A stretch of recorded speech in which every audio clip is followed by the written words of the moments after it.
Morning everyone, কেমন আছো সবাই? আশা করি সবাই খুব ভালো আছো। আমিও খুব ভালো আছি। মুক্তাদা অ্যান্ড মি চ্যানেলের নতুন আরও একটি ব্লগে তোমাদের প্রত্যেককে স্বাগত জানাই। আজকে হচ্ছে শনিবার, তো যেহেতু আজকে শনিবার তো আমি ঘরে মা বিপদনাশিনীর পুজো দিচ্ছি। তোমরা হয়তো অনেকেই জানো এই আষাঢ় মাসে 13 ফুল 13 ফল দিয়ে মা বিপদনাশিনীর পুজো করতে হয়। হয়তো অনেকেই জানো, অনেকেই করে থাকো।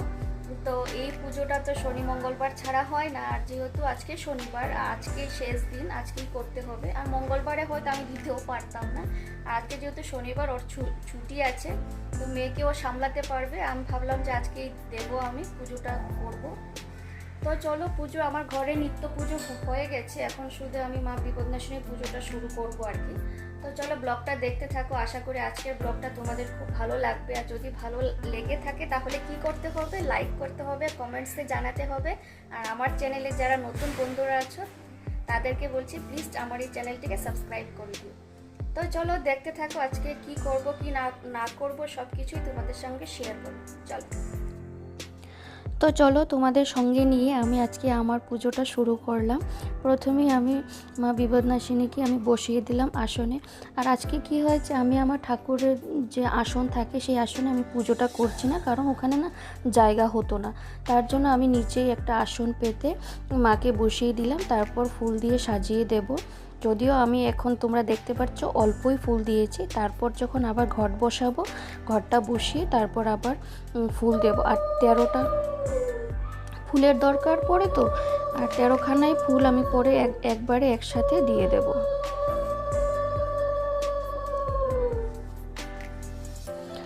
আর 13খানা ফুল একটাই করে ও আনলো। ও সকালবেলা বেরিয়েছিল 6টা নাগাদ, তারপরে কি করলো, গিয়ে সব জায়গা থেকে অল্প অল্প করে একটা করে ফুল আনলো আর কি। আর এমনিতে তো এমনি দোকান থেকে তো কেনা ফুল তো পাওয়াই যায়, সেটা হচ্ছে গাঁদা ফুল।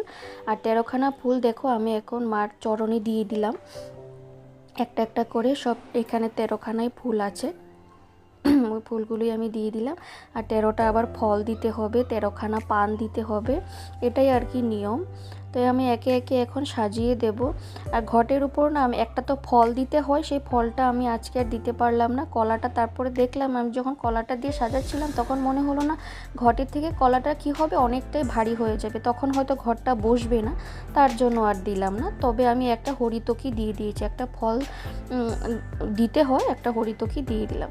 তারপর দেখো ঘট বসিয়ে আমি 13খানা ফল টল বানিয়ে দিয়ে দিয়েছি। আর এখন আমি নৈবেদ্য সাজিয়ে দেব। আর নৈবেদ্যতে তো ঘি মধু ছাড়া কমপ্লিট হবে না।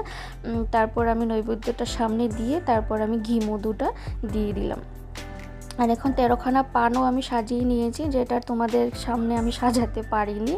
আর এখানে আমি এখন লাল সুতো দিতে হয়, সেই লাল সুতোতে 13খানা গাঁট বেঁধে তারপর লাল সুতোটা দিতে হয়। আর আমরা যেহেতু দুজন আছি, মাম্মাম তো লাগাবে না, অনেকটাই ছোট, তো আমি আমাদের দুজনের জন্যই দিয়ে দিয়েছি। আর ওখানে দেখো পানের পাটাতে যেই থালে আমি পান দিলাম সেখানে আমি মার পাঁচালি আর সেই লাল সুতো আমি দিয়ে দিলাম। আর এখন ধূপধুনোটাও জ্বালিয়ে দেব। আর এই ধূপকাঠির যে স্ট্যান্ডটা আমার এত পছন্দ হয়েছে কি বলবো, এটা তো আমি মেলা থেকে কিনেছিলাম, তোমাদের হয়তো আরেকটা ব্লগে দেখিয়েছি, না দেখাইনি, কিন্তু কি হয় ওটাতে শুধু 4টাই ধূপকাঠি লাগানো যায়। তো যাই হোক, এটা আমার খুবই একটা পছন্দ, খুব ভালো লাগছিল। আমি আজকেই এটা কিনেছি, অনেক দিনে হয়ে গেছে, 3-4 মাস হয়ে গেছে, কিন্তু আজকে আমি এটা ইউজ করলাম আর কি। তো আমার মনেই ছিল যখন কোনো আলাদা পুজো থাকবে ঘরে তখনই আমি ইউজ করব। আর এমনি আমার ঠাকুরের জন্য তো 2-3খানা রয়েইছে, আর এটা যখন আমার ভালো লাগলো তার জন্য আমি এটাই কিনে আনলাম। তো যাই হোক, একে একে আমি ধূপধুনোটা সাজিয়ে নেব এখন।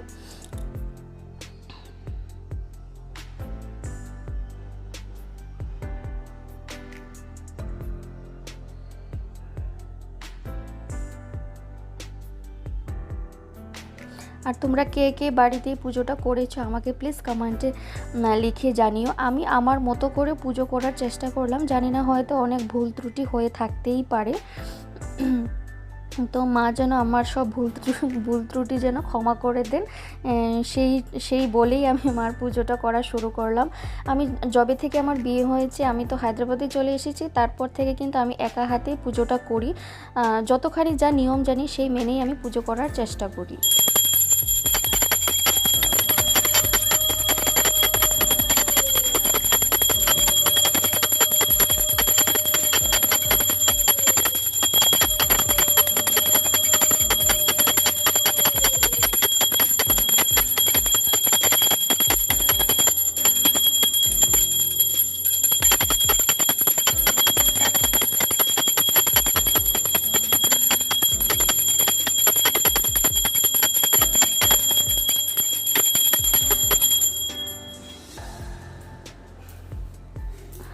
তো আমার এখানে পুজো দেওয়া হয়ে গেল। এখন আমি একটু ভক্তি পরে অল্প প্রণাম করে নেব।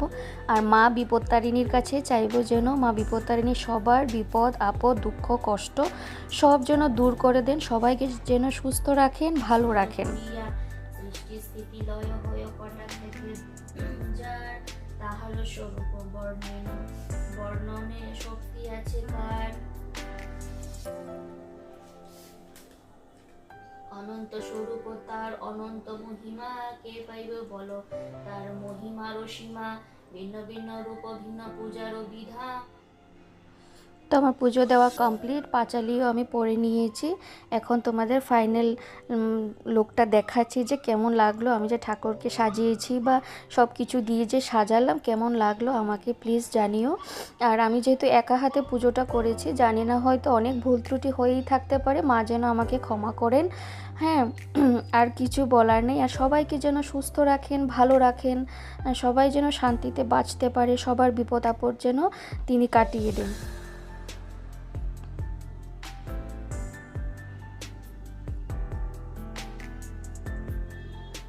তো আমার পুজো দেওয়া কমপ্লিট, তোমরা দেখতেই পেলে পুজোটা দেওয়া আমার হয়ে গেছে। এখন ঘড়ির কাঁটায় বাজতে চলো 1:15 হয়ে গেছে।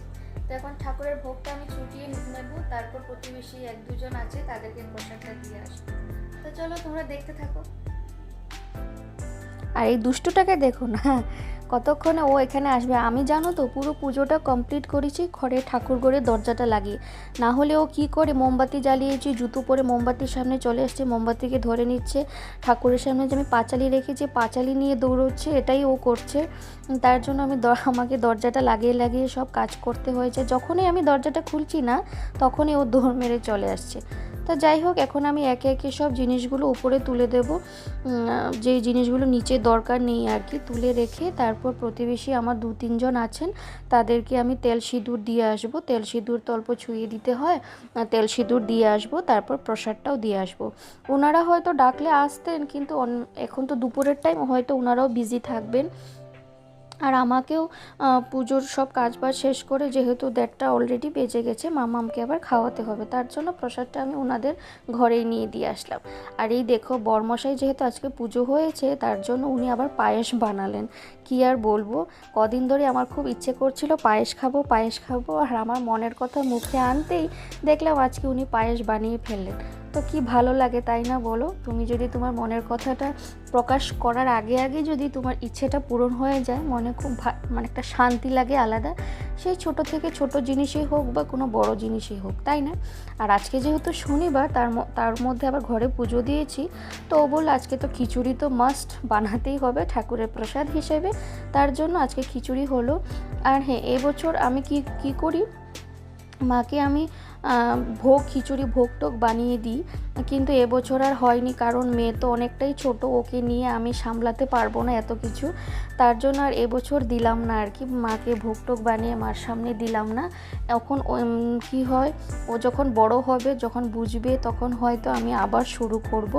যদিও আমি কোনো 1 বছরে মাকে ভোগ দিয়েছিলাম খিচুড়ি ভোগ বানিয়ে, কিন্তু তারপরে আর দেওয়া হয়নি। তারপরের বছর আমি মাম্মাম হয়ে গেছে, তারপর থেকে আমি আর দিতেই পারিনি। তো মাম্মাম যখন আবার বড় হয়ে যাবে তখন থেকে আমি আবার শুরু করব, যদি সব কিছু ভালো থাকে, যদি সব কিছু ঠিকঠাক থাকে, তাহলে হয়তো আমি আবার শুরু করব। এটা আমার খুব ভালো লাগে আর কি, আর আমার হাজব্যান্ড ও খুব চায়। তো যাই হোক, এবছর তো আর পারলাম না, মাম্মাম বড় হলে তারপর আবার শুরু করব। তো এখন দুপুরের খাবারটাও আমি বেড়ে নিলাম, খিচুড়ি টিচুড়ি সব কিছু আমি নিয়ে নিয়েছি। আর আমি আজকে রান্না করিনি, উনি রান্না করলো। খিচুড়ি, বেগুন ভাজা, একটা 5 মেশালি তরকারি, পাঁপড় ভাজা, সব কিছু আজকে ওই বানিয়েছে। আর মাম্মামকেও আমি খিচুড়ি খাইয়ে দিয়েছি, ও তো খিচুড়ি খেতে চায় না, তবু আজকে বললাম যে আলাদা করে আর আজকে আমি আর কিছু বানাবো না, আমার তো সেরকমভাবে সময় হবে না, আর ঠাকুর পুজো দিতে তো অনেকটাই সময় লেগে যায়, তাই না? তাই ভাবলাম ওকে আজকে আর খিচুড়িই খাইয়ে দেবো। তো খাওয়া দাওয়া শেষ করে এখন হয়ে গেছে সন্ধে, তো আমি সন্ধেবাতিও দেখিয়ে দিয়েছি। আর এখন দেখো জায়গাটা অনেকটা খালি খালি লাগছে না? তখন তো অনেক কিছুই ছিল সামনে, আর এখন শুধু একটা ধূপধুনোই জ্বলছে, আর কিছু না।